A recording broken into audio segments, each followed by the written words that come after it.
એક જણો મને કે યાર કે હેરાન થઈ ગયો. મેં કીધું હું હેરાન થઈ ગયો? મને કે હું ઓફિસેથી આવું ને તો મારી ઘરવાળી અને મારો નોકર 2 જણા મારા બેટા કે સોફા ઉપર બેઠા હોય. મને કે મારે આમાં શું કરવું? મેં કીધું નોકરને કાઢી નાખ. આપણી ઘરવાળી અરે સોફા ઉપર બેઠો થોડું પોહાય. મને કે આમ જો નોકર જૂનો અને પાછો વફાદાર. મેં કીધું તો ઘરવાળીને કાઢી નાખ. મને કે ઘરવાળી વફાદાર નથી પણ નોકર કરતાં જૂની ખરી. મેં કીધું ભાઈ તો તું તારી રીતના કંઈક કરી નાખ. મને કે વાંધો નહીં, હાલો એ કે હું મારી રીતના કંઈક ગોઠવી લઉં. થોડાક દિવસ પછી મને ભેગો થઈ ગયો, મને રાળ પાડીને બોલે કે ગઢવીભાઈ. એટલે હું તો ગયો, મને કે ઓલો પ્રશ્ન સોલ્વ થઈ ગયો. મેં કીધું કા? મને કે સોફા જ કાઢી નાખ્યા. સોફા હોય તો ઈ કે બેહે ને. માણા સાહેબ અત્યારે અઘરા થઈ જાય છે. આ એક છોકરો ગયો ને ક્લાસમાં ગધેડો લઈને ગયો અને સાહેબનો મગજ ગયેલા ગધેડાને ક્લાસમાં લેવાય. તો છોકરો સાહેબને કે સાહેબ તમે એ કે નથી હાલતા ને ચાલતા કહેતા કે કેટલાય ગધેડાને મેં માણા બનાવી દીધા છે, તો મને એમ કે આ બચારાનો ઉદ્ધાર થઈ જાય જો આને તમે માણા બનાવી દો. તો એક ક્વીનનું કામ છે. આમ સાહેબને હેરાન કર્યો. અને આજથી જો 20-25 વર્ષ પહેલાં મોબાઈલ જ હતા, પણ સાદા મોબાઈલ હતા. 2000 સાલની આસપાસનો જે સમય હતો ને, આ એન્ડ્રોઈડ મોબાઈલ નહોતા, કેમેરાવાળા મોબાઈલ નહોતા. ત્યારે ફેસબુક, ઇન્સ્ટાગ્રામ કે વોટ્સઅપ કાંઈ નહોતું, સાદા ડબલા હતા. હવે એ સમયે જે લોકો ભણતા એ અત્યારના ભેગા થાય, અને એમાંય ખાસ કરીને બહેનો. એ આજથી 20-25 વર્ષ પહેલાં જે છોકરીઓ કોલેજમાં ભણતી હતી ને એ બધી બેનપણીઓ અત્યારના ભેગી થઈ જાય.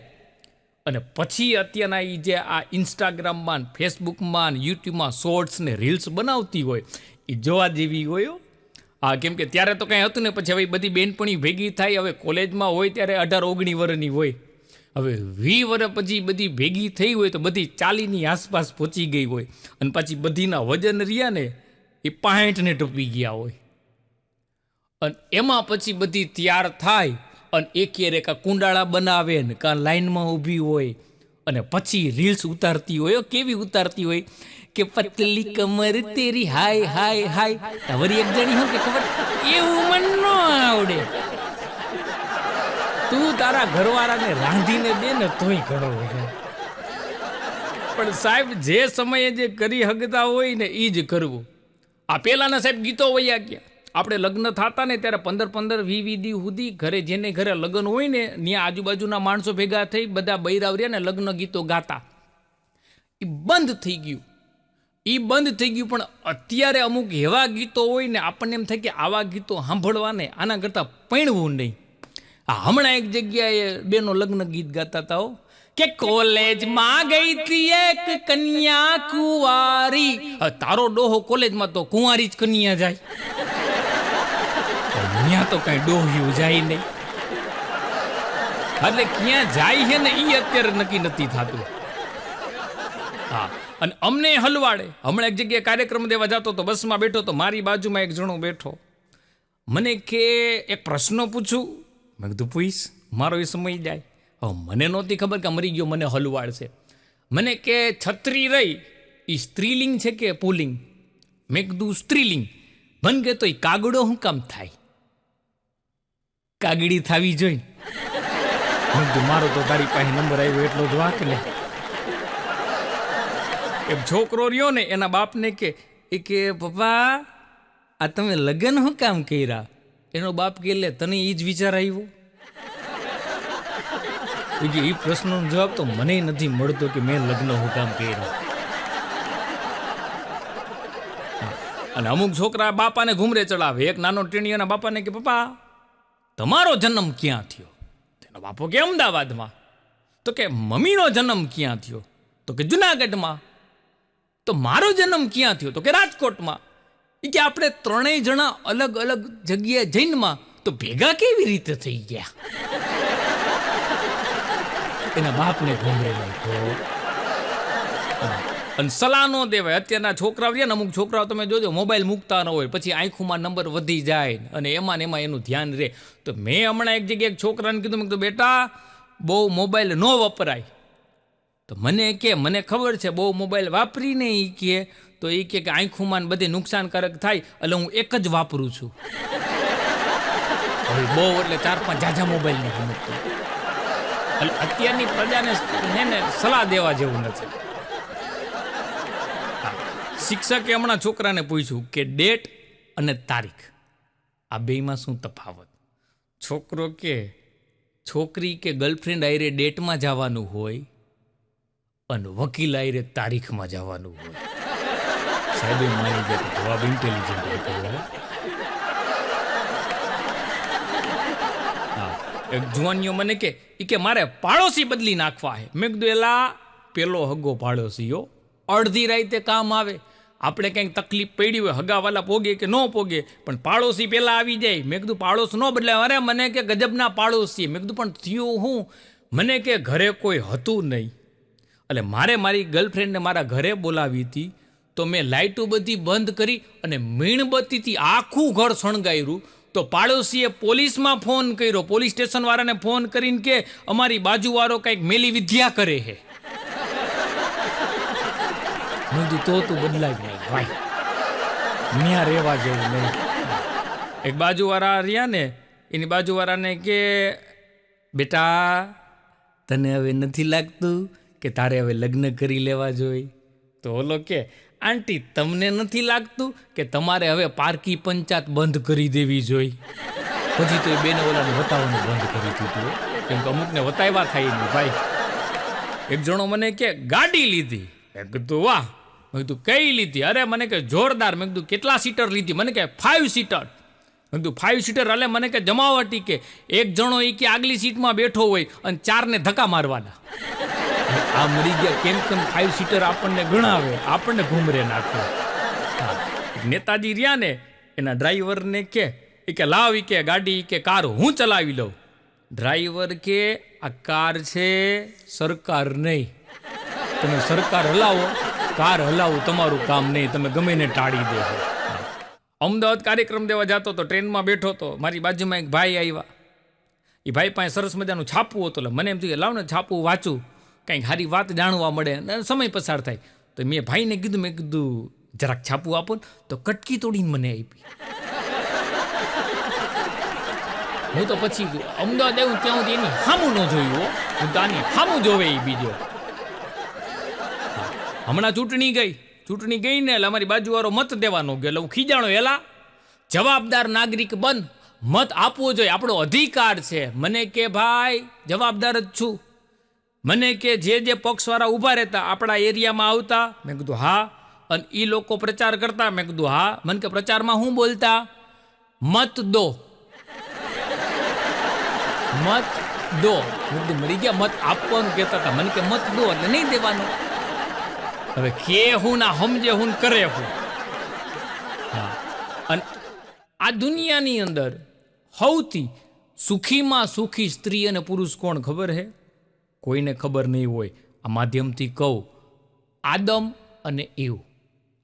ભગવાને સૌથી પહેલાં આદમ અને ઈવને બનાવ્યા. એ સુખી હું કામ હતા ખબર હે? બેમાંથી એ કોઈને હાહુ જ નહોતી. તકલીફો જ્યાં ઊભી થાય ને હાહુના હિસાબે જ ઊભી થાય છે. બાબા રામદેવ ભાષણ કરતા હતા. એક જણો તો બાબા ઉપર ખારો થઈ ગયો. બાબા રામદેવ ભાષણ કરતા હતા કે સાસ પર ધ્યાન દો, સાસ પર ધ્યાન દો, સાસ પર ધ્યાન દો. એક જણો પ્રવચનમાં ઊભો થઈને બાબાને કહેવા માંડ્યો, હું સાસ પર ધ્યાન દો?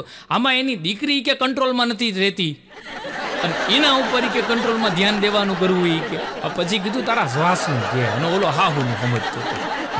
અમારે ગામડે થોભણ રહે છે. હમણાં હું ગામડે ગયો ને તો અમારા ગામમાં એક કૂતરું હડકાયું થયું. તો થોભણે હડકાયા કૂતરાને મારી નાખ્યું. બીજા હાજા હતા એને મારી નાખ્યા. એટલે મેં કીધું એલા ઓલા હડકાયાને માર્યું એ તો બરોબર, આ હાજાને હારા હતા એને કામ મારી નાખ્યા? મન કે હોય તો હડકાયા થાય.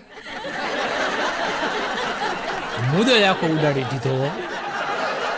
અને બધાને વેમ હોય કે માં રહીને એના દીકરાને જાજો પ્રેમ કરતી હોય, પણ એવું નથી હો. માં રહીને એના દીકરા કરતા એના ઘરવાળાને બહુ જાજો પ્રેમ કરતી હોય, એ બહુ વાલો હોય. હવે એનો તમને દાખલો દઉં. માને કદાચ ક્યાંય બહાર જવું હોય તો એના દીકરાને હે ને પાડોશીની આ મૂકીને જાય. બાજુવાળીને ક્યાં થોડીક વાર રાખજે, હું બજારમાં જઈને આવતી રહું. પણ ઘરવાળાને કોઈ દી બાજુવાળીને ત્યાં મૂકીને નહીં જાય. કેમ કે ખબર હોય કે આને મૂકવા જેવું નથી. ભૂકા કાઢી નાખ્યો અમુક લોકો તો. આ એક નેતાજી રહ્યા ને ભાષણ કરતા હતા, અને એને એના સમયમાં જેટલા કામ કર્યા ને એ બધા કામ ગણાવ્યા, કોઈ કાંઈ બોલ્યું જ નહીં. પછી ભાષણ કરી અને હેઠા બેઠા ને ત્યારે એકી બધા બોલ્યા કે આ કામ તમે બહુ સારું કર્યું. એક બેન એના બોસને કે મારે 3 દિવસની રજા જોઈ છે. બોસ કે રજાનું શું કામ છે? કે મારા ઘરવાળાને હે ને કે એપેન્ડિક્સનું ઓપરેશન કરાવવાનું છે. એનો બોસ કે હું ભણેલ ગણેલો છું, હજી 2 મહિના પહેલાં તારા ઘરવાળાને એપેન્ડિક્સનું ઓપરેશન કરાવવાનું હતું અને ત્યારે તે 3 દિનની રજા લીધી હતી. એપેન્ડિક્સનું ઓપરેશન રહ્યું ને એ જીવનમાં એક જ વાર થાય, બીજી વાર હોય જ નહીં. અવડિયા કે વાત તમારી સાચી, પણ ઘરવાળો તો બીજો હોય. બોસને ઘૂમરે નાખ્યો. ભૂરિયો અહીંયા આવ્યો યુરોપિયન અને ગેટવે ઓફ ઇન્ડિયા ફરવા ગયો, અને ત્યાં ફરવા ગયો ને અને એમાં ભાઈ એને આપણી બાઈ જોઈ, સરસ મજાનો હાડલો પહેર્યો હતો અને મોટો બધો ચાંદલો જોડ્યો હતો. એટલે આને આ નવીન લઈ ગયું કે આ કાંઈક નવીન હે. એટલે ત્યાં ગયો અને બેન પાસે જઈને કે વોટ ઇઝ ધીસ? એ બેન કાંઈ બોલે ને તો એનો ઘરવાળો કે ધીસ ઇઝ મી. ચાંદલો રહ્યો ને પતિનું પ્રતીક છે. આ બોલ્યો કે ધીસ ઇઝ મી, એટલે ભૂરિયાને એમ થયું કે મેં આ બાઈને પ્રશ્ન પૂછ્યો ને આ વચ્ચે બોલવા વાળો કોણ? એટલે તરત જ ભૂરિયાએ કીધું હુ ઇઝ ધીસ ગાય? ઓલી બાઈએ એક ઝાપટ માર્યો. એ કે મારા બળદિયાને તું ગાય કેસ? એટલે ભૂરિયો પાછો વયો ગયો એના દેશમાં. અહીંયા જાજો સમય રહીશ ને તો આ લોકો મારી મને તોડી નાખશે.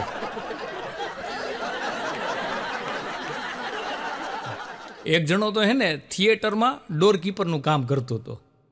એમાં એને દાંતમાં દુખાવો ઉપડ્યો. દવાખાને ગયો. ડૉક્ટર સાહેબ કે કયો દાંત દુખે છે? તો કે જમણી બાજુ બાલ્કનીનો 3જો દાંત.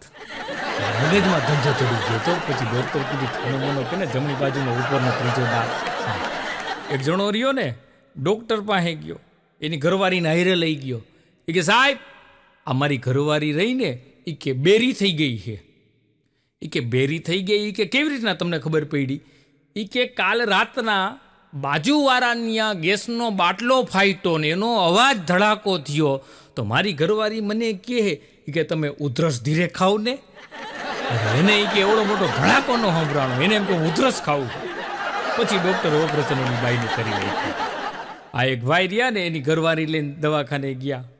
ડૉક્ટરને કે સાહેબ પેઢું ખોટું કર્યા વગર, ઇન્જેક્શન માર્યા વગર તમે દાંત કાઢી દો. સાહેબ કે આઈ કે કાઢી દઈ, પણ એ કે હિંમતવાળા દર્દી કહેવાય હોય કે બોલો કે કયો દાંત કાઢવો હે? ત્યારે આનો ઘરવાળો રહ્યો ને એની ઘરવાળીને કે એલી કહેતો તારે કયો દાંત કઢાવવાનો હે. આમનામ અમુક બદલા લઈ લેવો ઘરવાળી પાસે. અને આપણા ગુજરાતી રહ્યા ને તમે જો અમેરિકામાં એટલા, લંડનમાં એટલા, ઓસ્ટ્રેલિયામાં એટલા, વિદેશમાં બધી જગ્યાએ પહોંચી ગયા છે અને બુદ્ધિશાળી. એક જણો લંડન સેટ થઈ ગયો. હવે એમાં એના એક મોટા દીકરો રહ્યો ને એના મોટા દીકરાને કાંઈક શરદી થઈ ગઈ છે તો દવાખાને ગયા. તો ડૉક્ટરને કે દીકરાને શરદી થઈ ગઈ એટલે ડૉક્ટરે દવા લખી દીધી. પછી ડૉક્ટરને કે માની લ્યો કે એને ઉધરસની દવા દેવી હોય તો કઈ દેવી પડે? તો ઉધરસની દવાઈ લખાવી લીધી. લખીને બહાર નીકળ્યા ને એટલે એનો મોટો દીકરો કે પપ્પા મને તો ખાલી કે શરદી થઈ છે કે, તો તમે એને સાહેબે શરદીની દવા તો લખી દીધી તો ભેગી કે ઉધરસની દવા શું કામ લખાવી? એનો બાપ કે મૂંગો રે, તાર નાના ભાઈને ઉધરસ થઈ ગઈ છે, એક બિલમાં બેયનું થઈ જાય. એ લોકો આપણી અહીંયા રાજ કરી ગયા ને પછી આવી રીતના આપણા અહીંયા બદલો વાળે હોય ને આવી. એક જણાને કંઈક દાંતમાં તકલીફ હશે, દવાખાને ગયો, સાહેબે ખુરશીમાં બેહાડ્યો. ખુરશીમાં બેઠો એટલે પછી સાહેબે પૂછ્યું કે ક્યાં દુખાવો થાય છે? ઓલો કે જમણા પગના આંગળા ઉપર. સાહેબ કે અહીંયા આવેલા આવો આવા ને આવા આ દાંતના ડૉક્ટરનું દવાખાનું હે. એ કે પગ એ કે પણ સાહેબ દાંત જ દુખે હે, પણ અત્યારે દુખાવો રહ્યો ને મારા જમણા પગના અંગૂઠા ઉપર થાય છે કેમ કે તમે એની માથે ઊભા હો. પેલા નેતી હેઠા ઉતરો પછી મારી દાંતની તકલીફ તમને કહું. ઓલાનું નખ કાઢી નાખ્યો. હમણાં એક જગ્યાએ દવાખાને ગયો ને, તમે ડૉક્ટરને જો તો ડૉક્ટર સાહેબને 4 જ આંગળી, ટચલી આંગળી જ નહોતી. મેં કીધું સાહેબ આ જન્મથી તમને કે, અરે મને કે ગજબની ઘટના ઘટી હતી, મને યાદ ન કરો. મેં કીધું કયો તો ખરા, મને જાણવા મળે. મને કે એક નાનકડો બાળ દર્દી આવ્યો હતો, એ મોઢું જ નહોતો ખોલતો. પછી મેં મારા મદદનીશની મદદ લઈ એનું મોઢું ખોલાવ્યું ને પછી મારી ટચલી આંગળીમાં અંદર નાખીને તો મરી ગયા. એવી રીતના બંધ કરી દીધી ને, મારી આંગળી કાપી નાખી. હવે અત્યારની પડજા ડૉક્ટરના આંગળા કાપી નાખે અને બહુ ધ્યાન રાખવું પડે.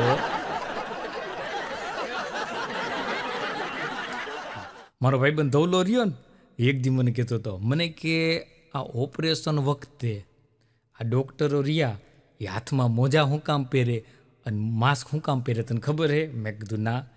મને કે આપણા હાથના નિશાન રહ્યા ને ક્યાંય રહેવા ન જોઈએ, અને મોઢું એટલે હંતાડે કે દર્દીને ખબર ન પડવી જોઈએ કે એનું કોને કરી નાખ્યું. મેં કીધું મરી ગયા એવું નથી. હાથમાં મોજા એટલા માટે પહેરે કે ઇન્ફેક્શન ન લાગે, અને મોઢામાં માસ્ક એટલા માટે બાંધે કે શ્વાસથીને ઇન્ફેક્શન ન લાગે ને. પણ આ ધવલો ગમે એને ગોટે ચડાવી દે. હા, એમાં એક દી મને કે એલા કે મારો કાકાનો છોકરો હે કે એને આ બધું બોલવાનો, શાયરી ને જોક્સ ને બધું બોલવાનો બહુ શોખ છે. મને કે કોક દીક તારા પ્રોગ્રામમાં લઈ જતો હોય તો. મેં કીધું હાલ એકાદ વખત લઈ જઈશ. મેં કીધું એકાદી લાઈન, મેં કીધું હું એને કહું ને એ બોલશે. મને કહે કે તું જે કહીશી બોલશે. હું તમારે ટ્રાય લેવી પડે, કેમ કે ગમે એને હે ને અત્યારે માઇકમાં બેહાડવા જેવા ધંધા નથી કરવા જેવા.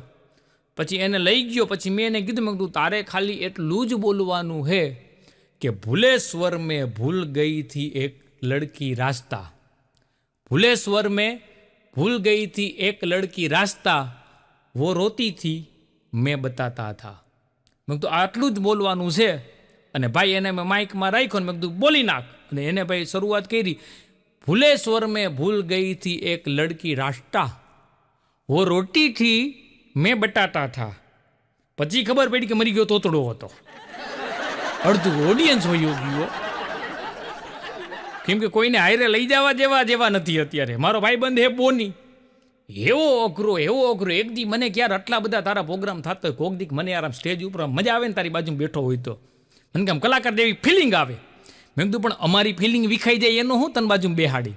મને કે ના યાર ક્યાંક તો લઈ જાજે. કે તારો કે નજીકના લોકો જેવો પ્રોગ્રામ હોય ને જાણીતી પાર્ટીમાં લઈ જાજે. એમાં એક જગ્યાએ ભાઈ હું લઈ ગયો અને બોનીની બાજુ બેહાડ્યો. હવે મરી ગયા એ કેટલા દિવસથી એક ને એક મોજા પહેરેલા હશે, અને એવા મોજા વાસ મારે જે અતિથિ વિશેષ હતા ને એ બધા વયા ગયા હો. કેમ કે એને એમ થઈ ગયું કે અહીંયા રહી ને તો અત્યારે તો અતિથિ વિશેષમાં હી, પણ જાજી વાર બેઠા ને તો અમારી તિથિ ઉજવશે આ લોકો. પછી અડધું ઓડિયન્સ વયું ગયું. મેં કીધું બોની તારા મોજા ગંધાઈએ કેટલા દીથી પહેર્યા હે? મને કે હજી તો 15 દી થયા હે. મરી ગયા 15 દીથી એક ને એક મોજા ઠપ કર્યા હતા. મેં 50 રૂપિયા દીધા. મેં કીધું નવા ફટાફટ લેતો આવ.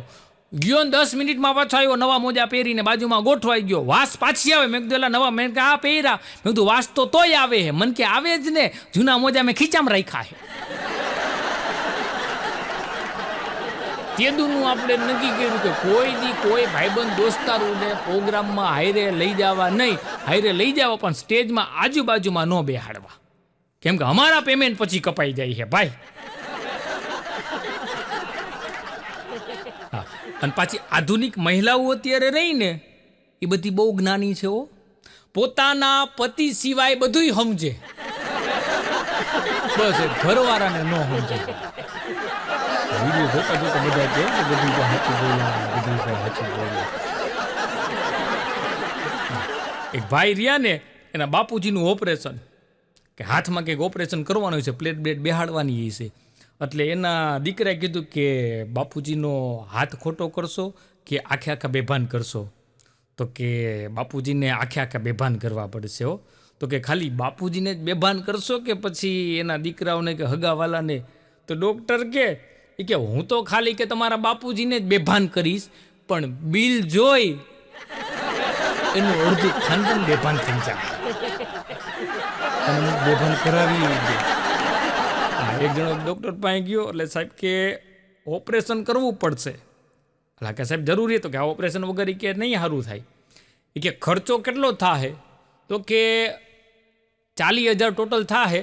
અત્યારે તમે 14,000 ભરી દો, બાકી 1 વર્ષ સુધી હર મહિને 3,000 રૂપિયા ઈ કે ભરી દેજો ઈ કે. તો ઓલો સાહેબને કે સાહેબ ઈ કે તમે ઈ કે આ તો એવી રીતના પૈસા માગો જાણે હપ્તેથી કે ટીવી ન લેતા હોય. તો ડૉક્ટર કે તમે એવું જ સમજો.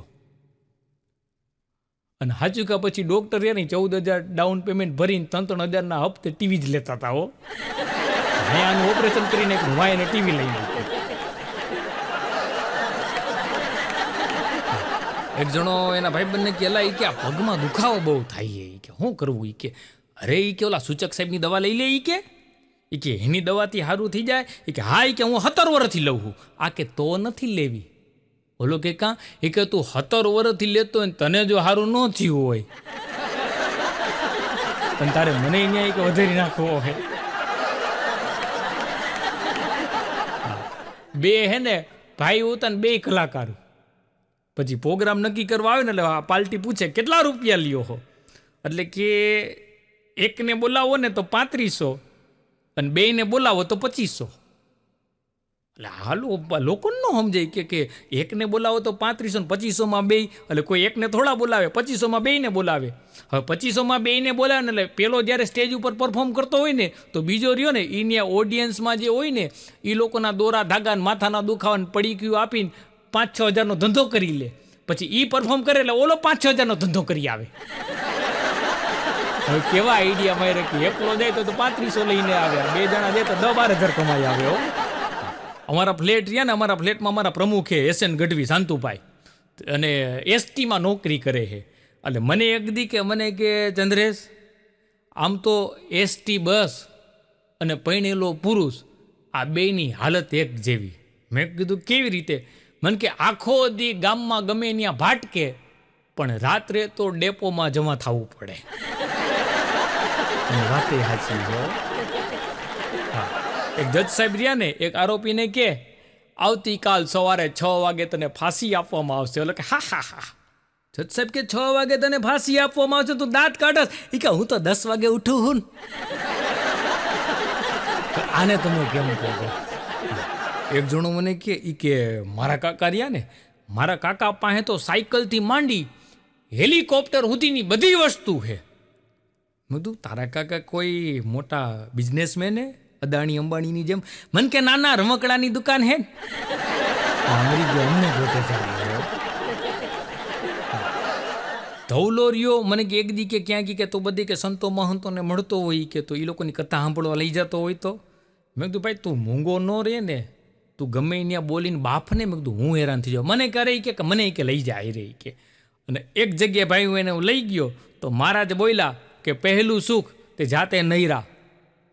ધવલો ઊભો થઈને કે બીજું સુખ પાડોશણને ગઈમાં. એટલે જ તને કહેતો હતો કે તને ક્યાંય બહાર કાઢ્યા જેવો નથી. એક જણો મને કે ગઢવીભાઈ તમે નાના હતા ત્યારે શું કરતા હતા? મેં કીધું મોટો થતો હતો. નાના હોય ત્યારે આપણે શું કરતા? મેં તું કરતો હતો, એ અમે કરતા હતા. બે પતિ પત્ની રહ્યા ને, એ 2 જણા વચ્ચે ઝઘડો બહુ થતો હતો. તો સામાજિક સંસ્થામાં હે ને સલાહ લેવા ગયા. તો સામાજિક સંસ્થાવાળાએ પૂછ્યું શું તકલીફ છે? એના ઘરવાળાએ કીધું કે અમારા લગ્નને 6 વર્ષ થયા પણ એકોય વાતમાં અમે 2 સહમત નથી થતા. તા એની ઘરવાળીએ ટપકું મૂક્યું 6 નહીં 7. રેસના ઘોડાની જેમ દોડતી આ દુનિયા, નિરાતનું નામ નહીં અને ટેન્શનનો પાર નહીં. આ પરિસ્થિતિમાં તમને બધાને દાંત કઢાવવા છે, કેમ કે અત્યારે દાંત કઢાવવા નહીં બહુ અઘરું થઈ ગયું છે. કેમ કે અમુક માણસો રહ્યા નહીં અમથે અમથા હેરાન કરે, અમથે અમથા કોકને ગોટે ચડાવે. એક જણો હાર્ડવેરવાળાની દુકાને ગયો અને ત્યાં જઈને કે મધ આપો ને. એટલે ઓલો કે ભલા માણા હાર્ડવેરની દુકાન હે, અહીંયા મધ ન મળે. એટલે ઓડો કે સમજો 5 કિલો જોઈ છે. ઓલો કે ભાઈ આ હાર્ડવેરની દુકાને અહીંયા મધ ન મળે. અવડો કે ગૂગલ પે નહીં કરું, રોકડા પૈસા. ઓલો કે ભાઈ હાર્ડવેરની દુકાન હે અહીંયા મધ ન મળે. અરે એ કે કડક નોટું આપીશો એ કે. અને ઓલાનો મગજ ગયો. એ કે હવે તો અહીંથી જાતો નકર ભડાકે દઈશ. ઓલો ત્યાંથી વયો ગયો. 15 દિવસ પછી પાછો આવીને ઓલાને જઈને કે બંદૂક આપો ને બંદૂક. ઓલે કે અહીંયા બંદૂક ન મળે. એ કે તો મધ આપો. આમથી આવી રીતના કોકને હેરાન કરતા હોય. અને એમાંય સાહેબ આપણો દેશ ભારત દેશ રહ્યો ને એક જ દેશ એવો છે કે લોટો કેવી રીતના પૈકડો હોય ને એના ઉપરથી નક્કી કરે કે સામેવાળો શું કરવાનો છે. અત્યારની અમુક પેઢીને લોટાની ખબર નહીં હોય. અત્યારના શેરડીની સિઝન આવે ને તો ઘણી જગ્યાએ શેરડીનો રસ લોટામાં આપતા હોય. તો અત્યારના નાના છોકરાઓને જુઓને શું કે એ લોકો તો લોટામાં રસ આપે છે. હવે આપણા બાપ દાદા લોટામાં પાણી પી પીને ગુજરી ગયા છે. પણ લોટો કેવી રીતના પૈકડો હોય ને એના ઉપરથી નક્કી થાય કે સામેવાળો શું કરવાનો છે. 3 સ્ટાઇલથી લોટો પકડી હગાય. જો લોટો આમ નીચેથી પૈકડો હોય ને તો સમજવાનું કે ઈવડો મોઢું ધોવાનો છે. સ્ટાઇલ બીજી, લોટો આમ વચ્ચેથી પૈકડો હોય ને તો સમજી લેવાનું કે પાણી પીવાનો છે. અને સ્ટાઇલ નંબર 3 અને છેલ્લી, લોટો આમ પૈકડો હોય તો સમજી લેવાનું કે આ અનુભવી બધા દાંત કાઢવા પડ્યા. અને અનુભવની જ મજા છે સાહેબ અત્યારે. હારા ગોટે ચડાવી દે. તમે થોડું કે ધ્યાન ન રાખો.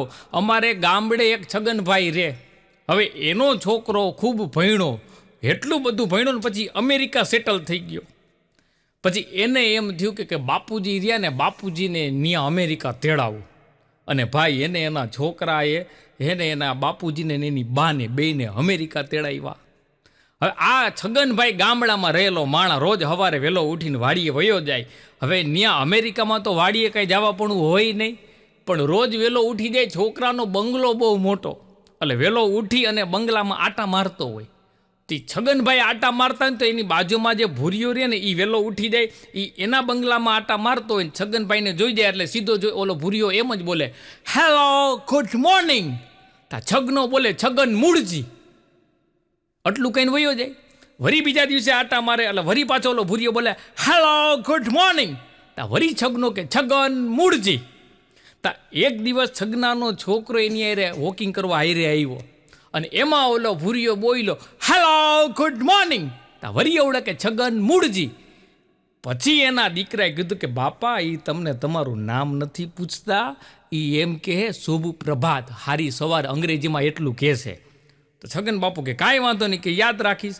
હવે એના પછીના દિવસે છગન બાપુ વોકિંગ કરવા નીકળી ગયો એના ગાર્ડનમાં. ભૂરિયાને જોઈ ગયો ને પછી ભૂરિયો કાંઈ બોલે ને એ પેલા છગન બાપુ બોલ્યા, હેલો ગુડ મોર્નિંગ. તો ભૂરિયો બોલ્યો, છગન મૂળજી.